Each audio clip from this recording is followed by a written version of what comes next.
Hello, my name is Jenny. I'm freshman, and my number is S044135. My topic is what makes a word real. I need to start by telling you a little bit about my social life, which I know may not seem relevant, but it is. When people meet me at parties and they find out that I'm an English professor who specializes in language, they generally have one of two reactions. One set of people look frightened. They often say something like, "Oh, I'd better be careful what I say. I'm sure you will hear every mistake I make." And then they stop talking. And they wait for me to go away and talk to someone else. The other set of people, their eyes light up, and they say, "You're just the person I want to talk to," and then they tell me about whatever it is they think is going wrong with the English language. A couple of weeks ago, I was at a dinner party, and a man to my right started telling me about all the ways that the internet is discarding the English language. He brought up Facebook, and he said, "To defriend, is that even a real word?" I want to pause on that question. What makes a word real? My dinner companion and I both know what the verb defriend means. So when does a new word like defriend become real? Who has the authority to make those kinds of official decisions about words anyway? Those are the questions I want to talk about today. I think most people, when they say a word isn't real, what they mean is it doesn't appear in a standard dictionary. That, of course, raises a host of other questions, including who writes dictionaries. Before I go any further, let me clarify my role in all of this. I do not write dictionaries. I do, however, collect new words much the way dictionary editors do. And the great thing about being a historian of the English language is that I get to call this research. When I teach the history of the English language, I require that students teach me 2 new slang words before I will begin class. Over the years, I have learned some great new slang this way, including hangry, which is when you are cranky or angry because you are hungry, and adorable, which is when you are adorable in kind of a dorky way. Clearly, terrific words that fill important gaps in the English language. But how real are they if we use them primarily as slang and they don't yet appear in a dictionary? With that, let's turn to dictionaries. I'm going to do this as a show of hands. How many of you still regularly refer to a dictionary, either print or online? Okay, so that looks like most of you. Now, a second question again. A show of hands. How many of you have ever looked to see who added the dictionary you are using? Okay, many fewer. At some level, we know that there are human hands behind dictionaries, but we are really not sure who those hands belong to. I'm actually fascinated by this. Even the most critical people out there tend not to be very critical about dictionaries. Not distinguishing among them and not asking a whole lot of questions about who added them. Just think about the phrase. Look it up in a dictionary, which suggests that all dictionaries are exactly the same. Consider the library here on campus, where you go into the reading room and there is a large, unabridged dictionary up on a pedestal in this place of honor and respect lying open so we can go stand before it to get answers.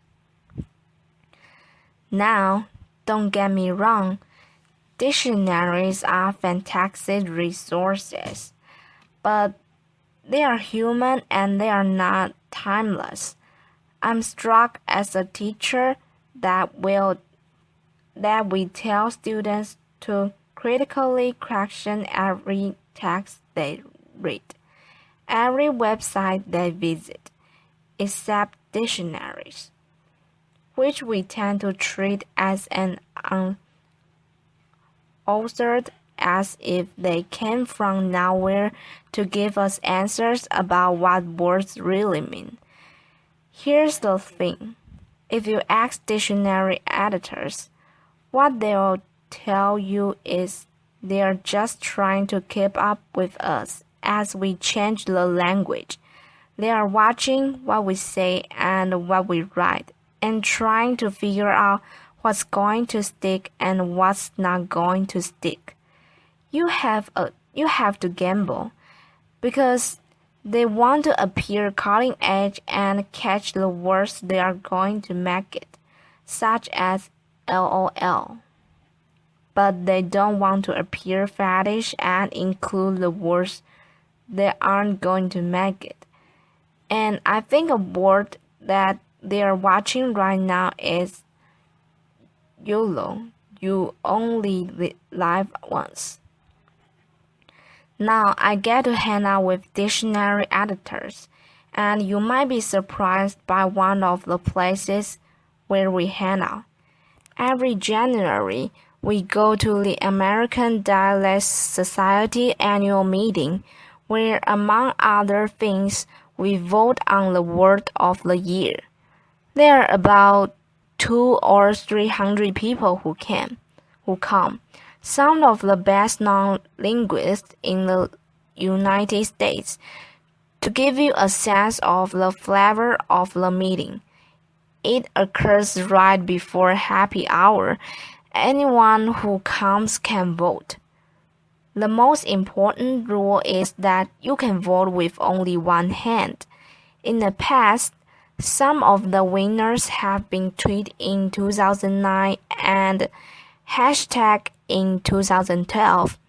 Chat was the word of the year in the year 2000 because who knew what a chat was before 2000, and WMD in 2002. Now we have other categories in which we vote too. And my favorite category is Most Creative Award of the Year. Past winners in this category have including recombobulation area, which is at the Milwaukee Airport after security, where you can recombobulate. You can put your belt back on, put your computer back in your bag.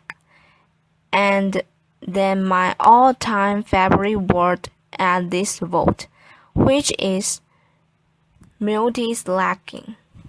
And multitasking is the act of having multiple windows up on your screen so it looks like you are walking when you are actually grooving around on the web. Will all of these words stick? Absolutely not. And we have made some questionable choices. For example, in 2006, when the word of the year was plotted to mean demented. But some of the past winners now seem completely unremarkable, such as ape and e as a prefix and Google as a verb. Now, a few weeks before our vote, Laxbury State University issues its list of banished words for the year. What is striking about this is that there's actually often quite a lot of overlap between their list and the list that we are considering for words of the year. And this is because we're noticing the same thing. We're noticing words that are coming into prominence. It's really a question of attitude. Are you bothered by language fades and language change, or do you find it fun, interesting, something worthy of study as part of a living language? The list by Laxbury State University continues a fairly long tradition in English of complaints about new words. So here is Dan Henry Alford in 1875, who was very concerned that desirability is really a terrible word. In 1760, Benjamin Franklin wrote a letter to Davy Hunt giving up the word colonize as bad. Over the years, we've also seen worries about new pronunciations.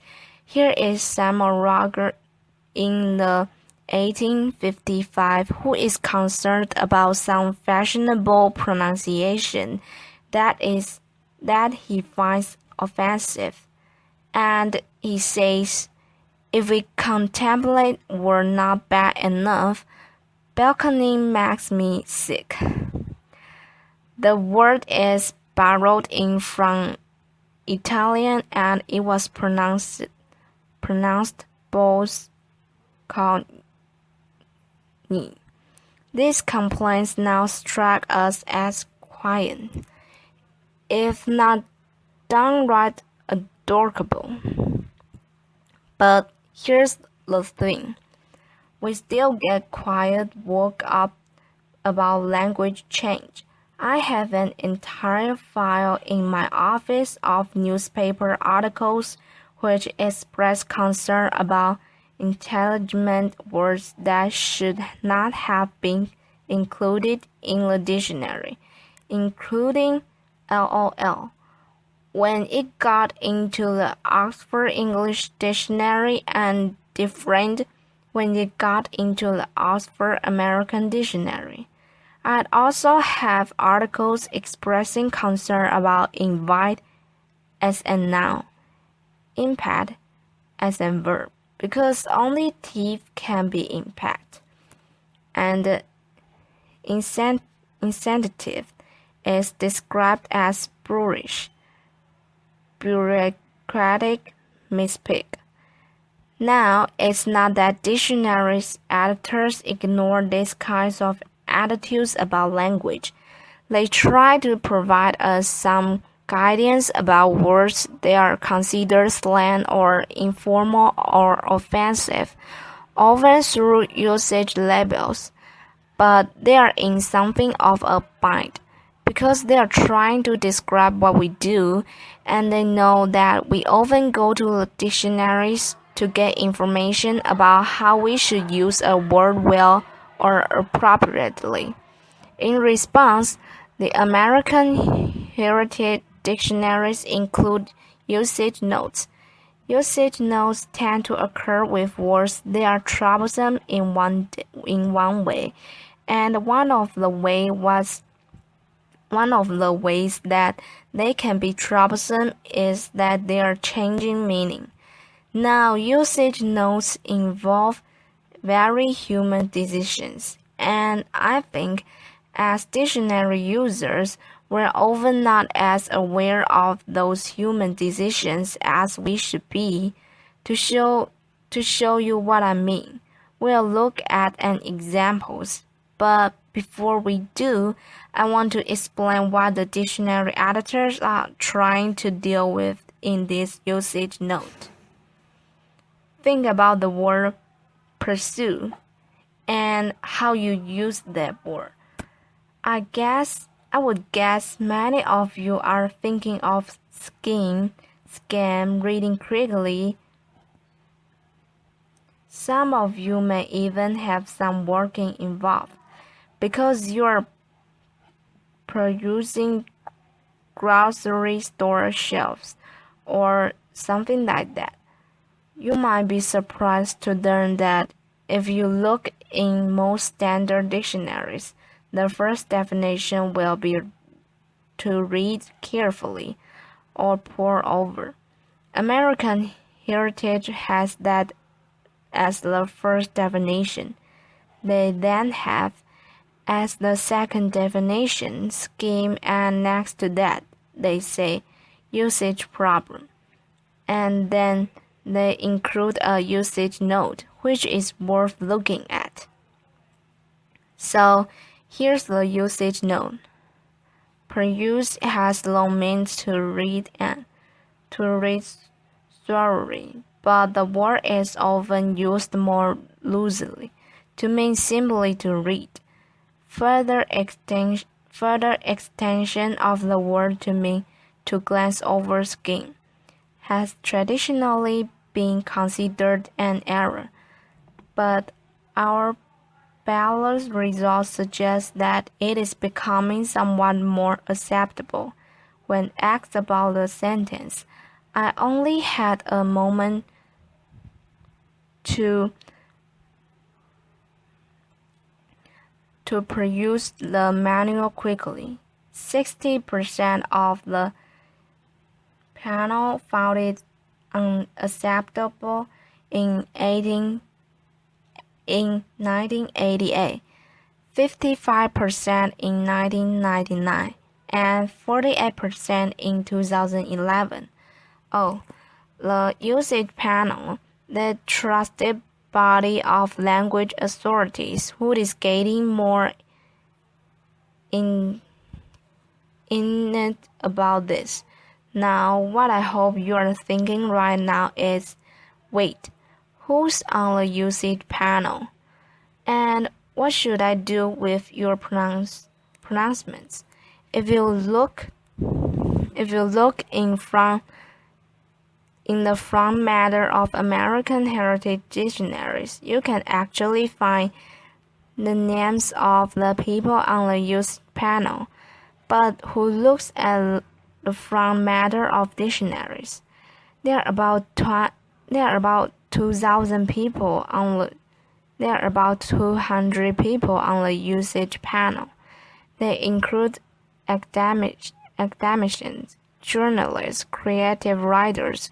There's a Supreme Court justice on it and a few linguists. As of 2005, the list includes me. Here's what we can do for you. We can give you a sense of the range of opinions about context usage. That is and should be the extent of our authorities. We are not a language academic. About once a year, I get a ballot that asks me about whether new uses, new pronunciation, new meanings are acceptable. Now, here's what I do to fill out the ballot. I listen to what other people are saying and writing.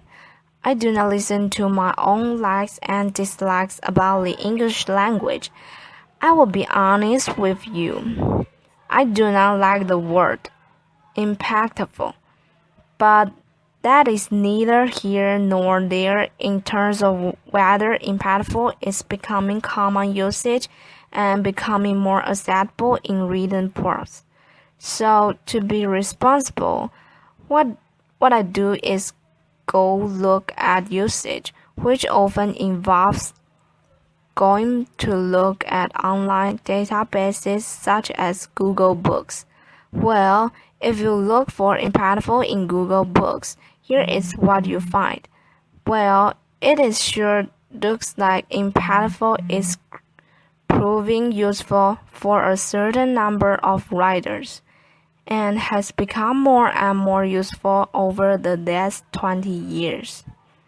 Now, there are going to be changes that all of us don't like in the language. There are going to be changes where you think, really? Does the language have to change that way? What I'm saying is, we should be less quick to decide that change is terrible.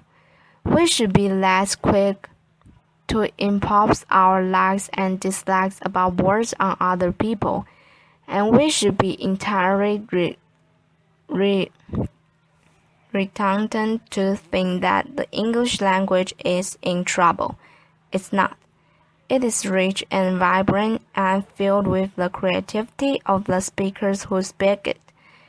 In retrospect, we think it's fascinating that the word nice used to mean silly, and that the word decimate used to mean to kill one in every 10. We think that Ben Franklin was being silly to worry about notice as a verb. Well, you know what? We're going to look pretty silly in 100 years for worrying about impact as a verb and invite as a noun. The language is not going to change so fast that we can't keep up. Language just doesn't work that way. I hope that what you can do is find language change not worrisome but fun and fascinating, just the way dictionary editors do. I hope you can enjoy being part of the creativity that is continually remarking our language and keeping it robust. So, how does the word get into a dictionary? It gets it because we use it and we keep using it. And dictionary editors are paying attention to us. If you are thinking, but that this all of us decide what words mean, I would say, yeah, it does. And it always has.